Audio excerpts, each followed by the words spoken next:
Hi, I'm Jacky. I'm originally from the northeast of England, just outside of a little place called Durham. Currently living in Ibiza for the summer. Got here in May. I'm here till November. You may have heard some of my music on relate labels such as VIVa Music, Twisted Fusion, and I also run my own label called Red Lunar Records, which launched about just over a year ago now, and it's gone pretty well. But yeah, that's about me. So, the track we're going to be talking about today is a track called Apache. It's actually named after the street I lived on in Brixton until I got here. And this track in particular is going to be released on my label, Red Lunar Records. This track comes out in September this year on the Apache EP, along with another track and two awesome remixes. I can't say too much about them at the moment, but you'll find out in due course. The EP itself is quite a drive-in tech house EP. That's kind of my style at the moment, quite upbeat tech house, and this EP is no exception. And yeah, so today we're going to be talking about Apache. When I originally start the track, I tend to start with the drums. I have been a drummer since I was about the age of 8 or 9 years old, so I find the rhythm section quite important to get right before I move on.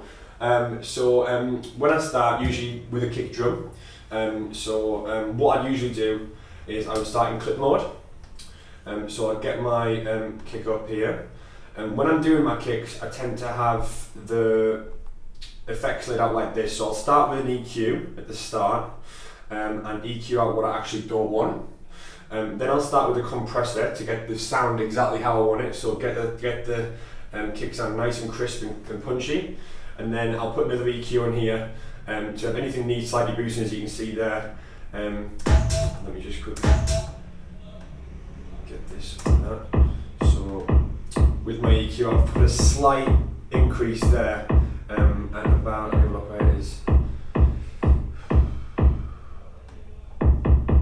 So yeah, at about 100 Hz, I've put that up slightly, really small amounts. I don't tend to do massively drastic EQ. I sometimes think that ruins the sound and it can just really distort it. So slight bit of increase on there, and then I also have a filter on at the end as well. So if I ever want to, put a little filter on like that to make the breakdowns, to take this bottom end out. That's what I tend to do in the breakdowns. If you've heard any of my tracks in the past, you might have noticed that I tend to have a very familiar kick pattern. So for me, when a drop comes in, I like to have a bit of an extra bump on the bottom end. So as you can see here, I'll always put, maybe after the second one, I'll do a double kick drum, or even sometimes 5 kicks in a row. So when it comes in, you'll have a little listen here to the breakdown on the kick.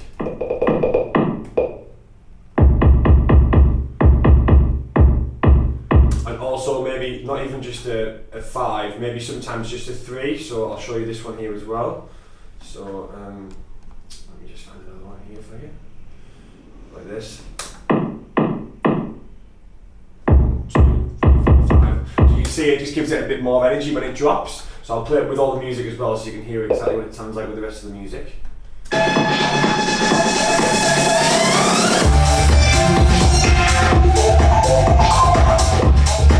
I find it just gives it a bit more energy on the drop, and it just gets a bit more exciting on the drop as well.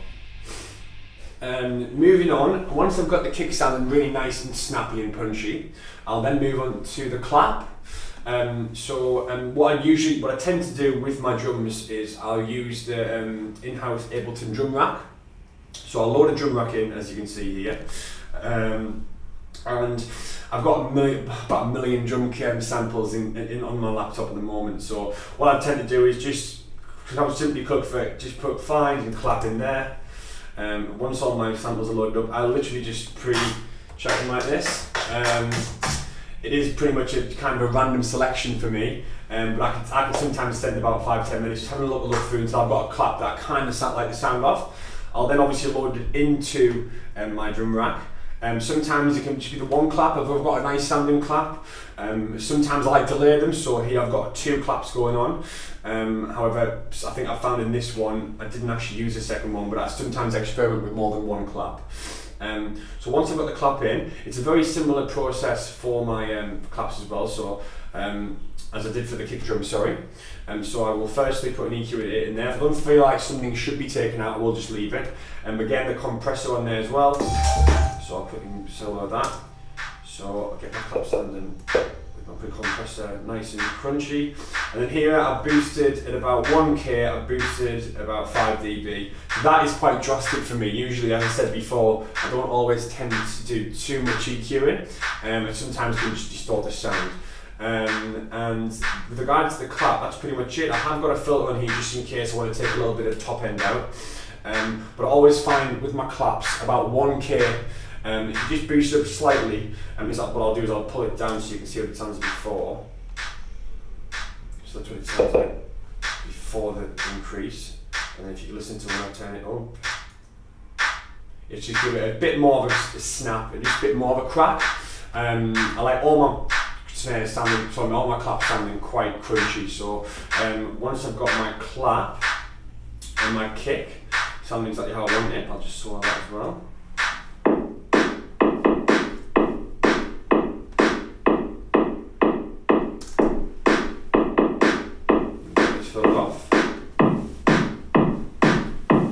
So that's how I usually start the track, clap and kick. And then we'll move on to, move down here to the project, get my hats in. So when it comes to the hi-hats, I do like to usually tend to go for a 909 hi-hat. So and here I've got a top, big, quite long release on the hat, so I'll solo that thing now. So again, similar process with the EQ. EQ out to start with, then compress to get it sound nice and crunchy, and then again a little bit of increase on here on the third EQ. So you want a little look where I've increased here. So then without the EQ, with the EQ. I've boosted about 1.25K there, a slightly bit of 4K as well, and there's a tiny little bit of 10K as well. That, I don't always tend to do that, but on this occasion I have.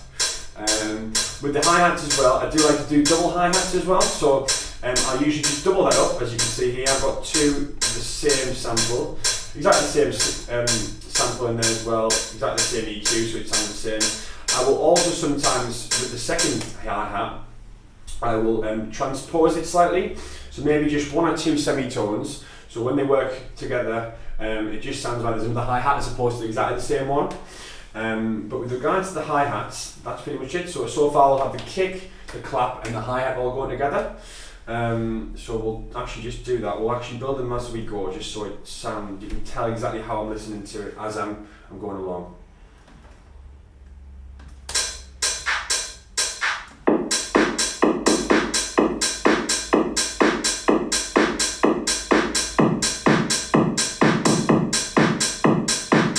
It's easy hearing a few more of those double kick drums as well. It just keeps it rolling a little bit more for me, gives it a bit more energy.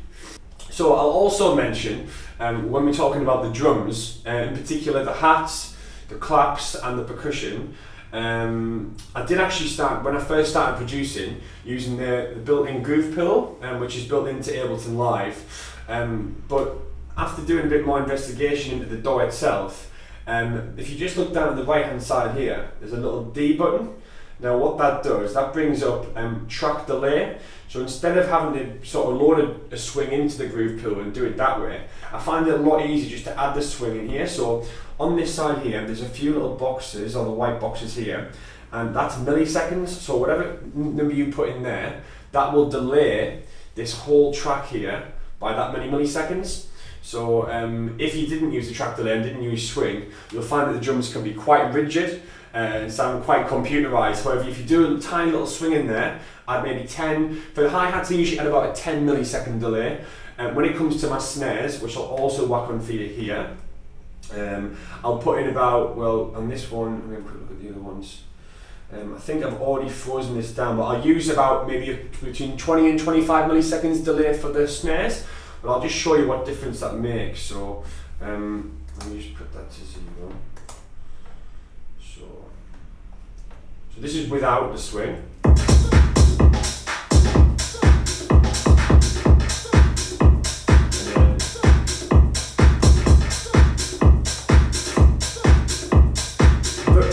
very, very minuscule just to listen to it, but when you do it to all the tracks, so if you do all the drums, all your percussion, the overall result is just a lot more groovier track. The most important thing for me when making a track is getting the groove right, and if it sounds too rigid, then it just doesn't give a good feel in the club. So yeah, for me, using track delay has been a really important thing when it comes to the drums. So I really recommend trying that out if you haven't already tried it. Moving on with regards to a bit more of the drums, I like to add 2 or 3 percussion loops in there as well. So with regards to making the loops, I will use Native Instruments Machine. Now, I haven't actually got you the machine racks to use because what I tend to do is freeze them down just to sort of free up some CPU usage. But what I will do is today I'll show you the actual percussion loops so you can see exactly what it sounds like and how they work in harmony with each other. Okay, so the first one here is just a really subtle percussion loop, which I'll show you now without the drums in.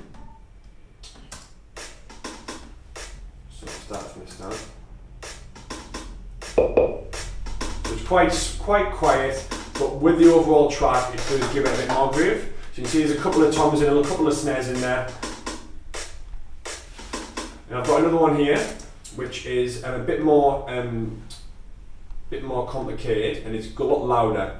This is the dominant percussion loop of the track. Again, I've made this in Native Instruments Machine as well, and I'll play that to see what that sounds like.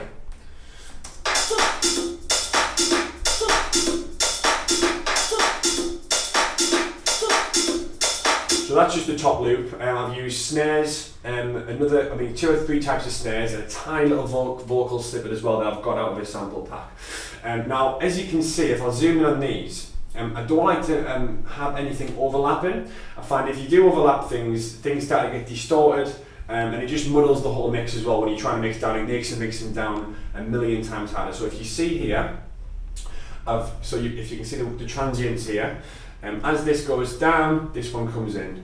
With regards to this as well, that's in the gap, that's in the gap, that's in the gap as well. So when you're making your percussion or your drums, make sure everything has its own space. It just gives the whole overall mix a lot cleaner sound, and it just makes it just a lot more easier when you do mix down at the end of your project. So adding to the percussion, I do also like to add a tambourine or a shaker to every one of the tracks. This is in literally every production I've done, and for me it's an essential part of the track.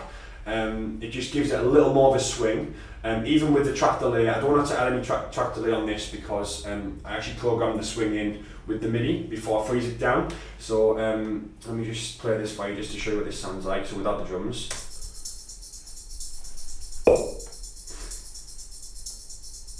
And then with the kick and the snare, I'll play this for you as well, the clap.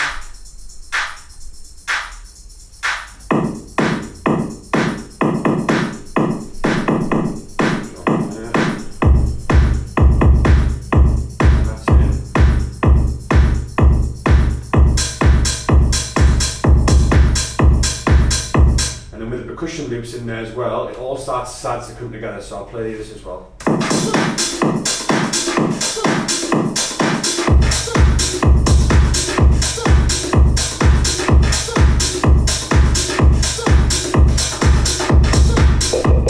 Without the tambourine, it doesn't have the same effect.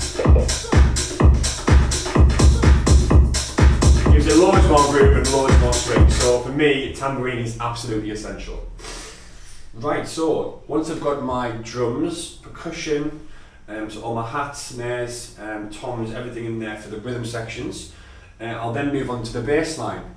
So bass line, for me, as I said, again, if you've heard some of my tracks in the past, you'll know that the bass line is quite a dominant part of my music. VSTs I tend to use are either, well, a lot of Rob Papin VSTs, so for this occasion I've used some bug bass, but also like to use Rob Papin Blue as well. I find that quite, there's quite a big variation of bass line presets in there. But with regards to the presets I tend to look through the VST itself, find one that I kind of like the sound of already, and then I'll manipulate it to sound exactly how I want it to. most of my tracks I do use a very similar, I kind of use the same preset that I've used when I first started making music, but I'll just tweak it each time to make it, just give that each track an individual feel. So on this occasion, as I said before, I've used sub-bum bass, so I'll quickly show you here what I've used. So this is what the, if you haven't seen sub-bum bass before, this is what it looks like. So if you look at the top left hand corner here on the presets, what I will do is I'll just search through the presets and see if, as I said before, see what sort of sound that I'm feeling at the time. Once I've found one that I've liked, which is past today on this occasion, and I'll just play you a little bit of this here. So that's what it sounds like without the effects, alright? Now, as I was talking about my drums before, my percussion, I use exactly the same process, sorry. So if you look down here, these are my effects. So I'll leave them off for now. So again, the first EQ is pulling out everything. On this occasion, I've pulled everything out above 491, I think it was like, yeah, 500 hertz, sorry. Again, compressor to give it a bit more of a crunch. And then here I've boosted the sections that I want. So on here I've boosted a slight bit of 52 hertz, a bit of 127 and 228 as well. So there's a nice round curve there to give it a bit of a boost in that area. With it being a bass line, you want the bottom end to be sound really big, so in that instance I've done that. And also, with regards to the filters at the end, again, just to cut all the distortion out at the end, because once you've compressed it, you can get sometimes a little bit of top end that sort of creeps in. Just to clean the mix up, I'll put an auto filter in there to pull everything out, and in this case, I'll just show you anything with the 200 hertz is being taken away. So in regards to the drums, it just keeps the bass line miles away from where the drums are, and just keeps it a nice clean in the mix. One of the most important things for me is making sure the kick drum and the bass lines aren't clashing at any point. So if you look on here at the compressor that I've used, I've clicked on the sidechain button, which is just there. And if I'll just show you on this side of my arrangement clip mode, sorry, I've got two side chains. So the bass line that I've got here is sidechain, and I'll show you now in a minute. Where's my bass line? My bass line is sidechain to the sidechain kick. So I've got, as I said before, I've got two. So this one, I'll tend the 4x4, that's just 4 beats on every single beat I've got for the kick drum. I've got a sidechain for that, so I'll show you here. No double kick drums like I've got on the kick drum, on the actual kick drum track, sorry. Just on each one, it's silent. Obviously, I've got it muted so you can't hear it. And I've also got a second sidechain, which is the bassline sidechain too. So this one is actually the kick drum. The reason I've got two different ones is because for the pads, I don't want the pads going the same sidechain as the kick drum. So I'll sidechain the pads to the normal 4/4 beat, and then I'll sidechain the bass line to the exact same pattern that I've got on the kick drum. That just means that the kick drum and the bass lines aren't clashing at any point. Sorry guys, that's all we've got time for today, but if you want to check the rest out, make sure you get the latest issue of Computer Music.